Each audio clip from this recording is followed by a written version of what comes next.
right, hey guys. I hope it's been a good week so far. We've only have one more trading day left after today's trades. And so I want to start this video off a little bit differently because especially for those who are kind of watching this for the first time, last Monday I started this kind of MNQ trading series is essentially what I'm calling it. And it what sparked this was just conversation with the students that I work with. And I know it can be very hard sometimes, especially when you're still learning in the early days, to relate to a trader that might be trading more size than you're used to trading. And so I usually trade with minis, and I've had a very successful year this year thus far. But like, as I mentioned on my Instagram stories and all that, like I am gonna try to spend the last 4 months of this year more so kind of giving back in the form of like education. So I'm slowing down my trading and protecting my profits because I've had a really good year. And instead, I want to talk about how I can help as many of my students as possible or any future individuals just in general, right? And so with this M&Q, so far in the past couple of weeks, you can kind of see those who have been following me long enough will not be too surprised by the win rate that I have right now. But what's been good to share transparently through this whole series has been when I say that not every winning day has no losing trades, this is an example of that, right? Like you can see here right now, including the trade that I already took today, which you're about to see and to the rest of this video here, which is the $116 trade. Um, I've had losing trades among these days, and you guys have seen that, right? I'll start off the day poorly, and then I'll regain my traction with the second trade. And generally, that's kind of the rule for me is that I don't trade more than twice in one account in the day. So, but you can still see though I did have a losing day on the Monday here, right? And that's okay too. I think through the process, if there's anything to learn from it, is that even with small size, with the proper system and respective discipline, you can get your way to where you need to be and be a profitable trader. And so the whole series of this is us getting from start to finish, to getting from a fresh eval to getting funded, hopefully in the next few trading days or so, or however long it will take. And then from there, I'll be trading that new funded account and trying to get a payout trading this exact same way. So anyways, wanted to just share that for the new individuals. But from here, we're gonna get started with the video that I shared. And by the way, I will start off by saying that for some odd reason, somewhere along the lines of my recording, some of my audio got cut off. I'm not really too sure why. So I did have to speed up some of it because like you would have just been watching me talk to nothing essentially at that point. And I cut some of the video out too because there was a long lull because I was waiting for a second trade, but no second trade presented itself in time. So I kind of edited that out and fast forwarded to the end where I could provide my summary comments and the closing of the day. So anyways, just wanted to provide that 2 cents now so you're not surprised by that later on. All right. We are about 2 minutes until the New York Open here. So should probably switch on first. Yeah, so we're 2 minutes open ready until the market open here. Right now on the NQ, we honestly are looking still pretty bearish on the overall market. Right now we might get a nice intraday spike up at the market open. But we'll see. We'll see what the alt market offers. Um, I am looking for some resistance at some key areas here, ranging between 23 to 80 all the way to 23, 323. I know it seems like a very large range, but we'll let price tell us what it wants to do. Again, as usual, I am going to stick to my routine here. I'm looking for 3 MNQ for my trade. I'm going to risk 30 points today, and I'm going to trim along the way as I have been since the start of the series here. And we will see what the market offers us today. Again, patience. We're not looking to take any unnecessary crazy trades or force anything. If the setup doesn't come up, then you just don't trade. That's okay. Again, and for ourselves, we'll have different grades of setup, right? Whether there are A pluses, A's, and B's, right? And to be perfectly honest, if we're taking anything less than a B is truly questionable unless you're at a stage in your trading where you're still trying to refine your craft and figure out what your grading system looks like, right? So, um, yeah, we'll see. For the most part, I've done trading any accounts that I wanted to over the Asia and London. I had some one-on-ones with some students. So now I'm just gotta focus on this last piece of education and get hit the road for work. So let's see how we do.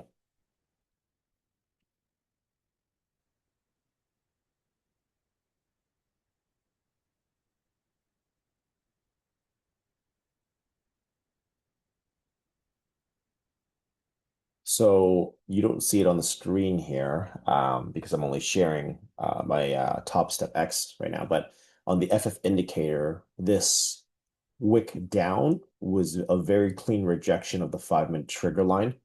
Um, and those who use this will know that when we're looking at ticking trend trades, the 5 minute trigger line does a pretty darn good job of providing guidance for that. So for those who are indicator traders, it's just something I thought I'd point out because definitely sometimes pretty wild how fast and how responsive the 5 minute trigger is.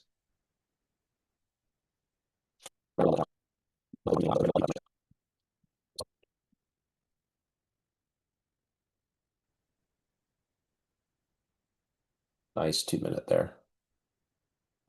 Based on this 5 minute closure, we might be provided an opportunity. The thing I don't like about this though is that I don't have a this would create too wide of a risk for me to want to take, and that's the most difficult part. But this type of close on a 5 minute candle would essentially give us a really nice bounce candle off the level here. And even on the 15-minute time frame, again, we'll see how it closes, of course, but would put in a pretty strong candle off the level as well. So yeah, let's see here. Yeah, that's too wide of a risk. So this is just it, right? I think that like again, it really depends. I could either take this trade, so on any given day, I could attempt a long, with less size because I need to account for the amount of risk now I'm taking on, right? Or I just omit this trade completely and wait for a different setup that falls within my risk, right? And so this is like when you talk about over the course of time what discipline looks like, that's what that looks like, right? Is that like you can look at a move and you're like, oh my goodness, this looks so beautiful. I mean, because right now if you think about it, we're like triple bottoming at our at a key level, or you know, maybe really weird looking inverse head and shoulders, but nevertheless you might feel like, oh, there's a desire to do so, but doesn't matter, man. Like I think that and what we do, it's a numbers game. It's probability, right? And so when you take a look at the risk that's in front of you and you say, okay, well, I think there's just too much of a risk gap in front of me here. I can't take it, right? That will not, it's not just about missing a trade or preventing yourself from risking this trade, but it's building the behaviors in hopes that you will prevent yourself from doing, bad stuff on the market or dumb stuff on the market over the course of the longer term period, right? And that's really the main goal here. If you're not protecting yourself from today, you're protecting yourself for the future. So just some 2 cents on this topic.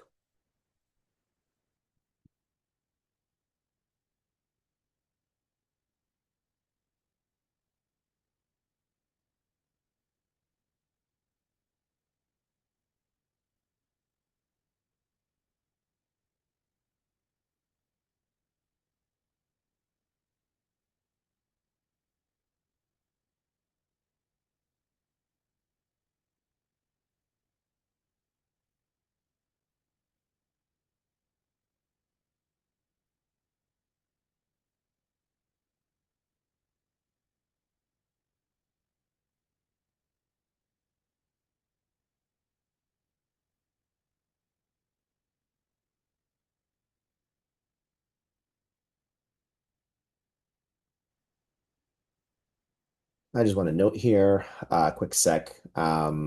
It's very dicey. Again, I feel like longs here, based on what we're setting up, looks good, but it's really hard to argue when you're looking at the larger time frames that we're actually still going to go up. So I'm gonna wait here and see what we if we put in the right candle because I do really want to short to be perfectly honest, based on what things are looking at right now.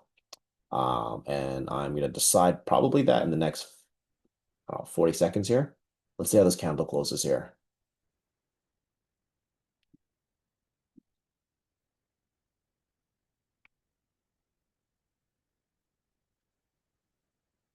Yeah, nope, not taking anything yet. No clear direction for me yet.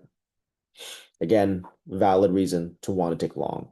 If you were to just simply look at the smaller time frames, you didn't look back at where the charts have been trading over the overnight, you didn't look at the larger time frames. Yeah, I would say that for the most part, we're looking like we really want to hold this and move forward, right? I mean, you can see how well we're holding this 23 to 10 area. as a level. And you can see that we got the spike of my area of interest here as well. But no, still not taking this.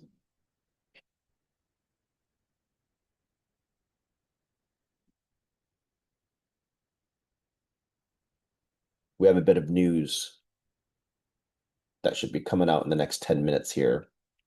And then from there on out, we are clear of that. So for some people who want to wait maybe for the first 15 minutes because they want to see how the 15-minute orb sets up for those orb traders, um, I'm familiar with the how to trade the orb, but it's just usually not within my system to trade that way. So nothing particularly that I'm looking for, but I know some of the students love that type of setup. So I would generally put in the notes anyways for them. Um, And yeah, so I would say that even for some of us who want to have a little bit more patience, we don't take any trades at all for the first 30 minutes for that matter, just to see, how the chart looks like from, the first few 15-minute candles, 5-minute candles, and 2-minute candles. Because generally for myself, I trade off the 2, 5, and 15 as well, as far as executing trades wise. So having a few more candles to kind of give us a sense of what's happening is generally ideal as well for me.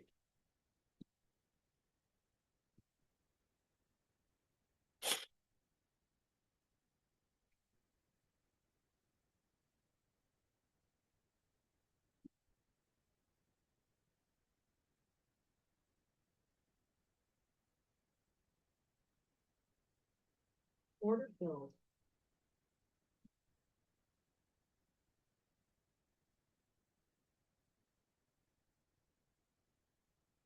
I don't like the risk that I'm putting on right now here for this trade, for example. I'm going to consider this like a lower high, and I am trading still before news even comes out, so this is very dicey. I might be very wrong very quickly. I generally would want to move my stop loss above the candle bar here, just to play a little bit more safer, but we'll see what happens here.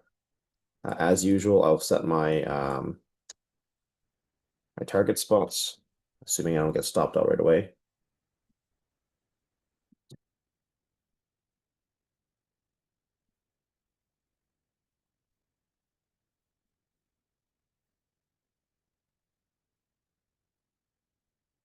We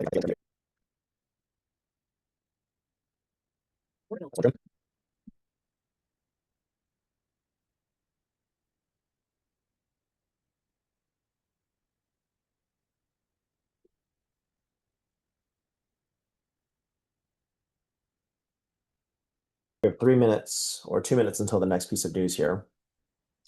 If we do end up hitting my target 2 spot, my target 3 spot should get wiped pretty quickly, in my opinion. Because I think there would probably be some form of breakout momentum that would push to the downside. Um, Again, just like all the other trades that we've taken over the course of the series here, we either just stick to it and you close out your 3R just like that, or you can move and obviously let the chart tell you where you want to go and inch your stop loss down. The risk in validating that type of behavior sometimes, again, I'm not against that. Of course, when I trade my normal accounts, I will let runners run. Um, is that for when we're learning how to trade, we might not be able to differentiate the difference between hovering a stop loss on a runner and hovering a stop loss on a full size trade. Because again, it's important that we allow ourselves the ability to let a trade play out. Because if we suffocate the trade, then what you will tell yourself and you will validate is, oh, um, my trade thesis was wrong, when in reality your trade thesis may not have been wrong actually. You just didn't give you didn't give yourself the room to even allow for that thesis to play out. And I see this happen way too often, and a lot of conversations I've been having with students have been around that as well. Um, because again, the idea is that the moment you take this trade, you should assume that the money's already left your account, right? Like that's kind of the idea. So again, I understand easier said than done, right? But just kind of sharing my 2 cents on this so far.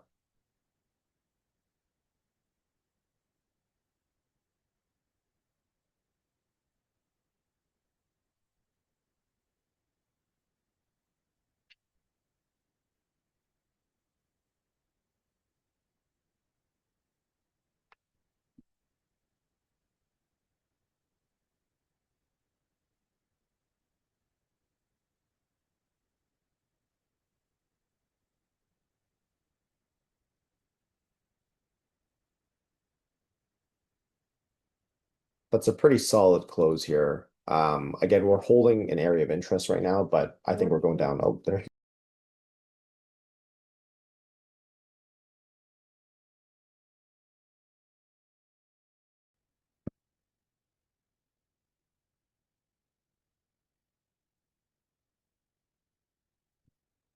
All right. I mean, even if this move happens now, it is what it is. This is part of also understanding we as traders, understanding managing your expectation, your time, and your environment. I do got to get ready now to hit the road. So regardless of what happens in the market, I'll take it for what it is. We'll take the win for the day. As just a final recap here, we managed to get two trims, and the last one hit our stop loss. So managed to finish the day up $116. We are now officially just a little bit under $1,000 left. I guess $930 to be more exact.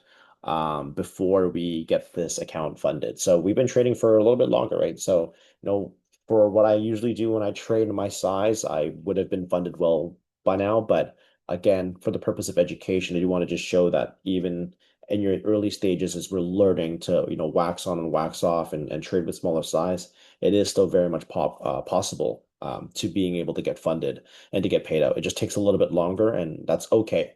We are here learning the journey and the path. And so if it takes a little bit longer, then such as life, if you don't have the patience to learn a craft that could potentially become a unlimited income stream in the future, then I mean, to be perfectly honest, I don't know what else would be able to teach you that discipline any more than that, right? So we'll leave it at that. Thanks for checking out here again. If you haven't already, please like and subscribe. I will continue to try to do my best to provide content for the community to the best of my ability. Until next time, I'll catch you guys later.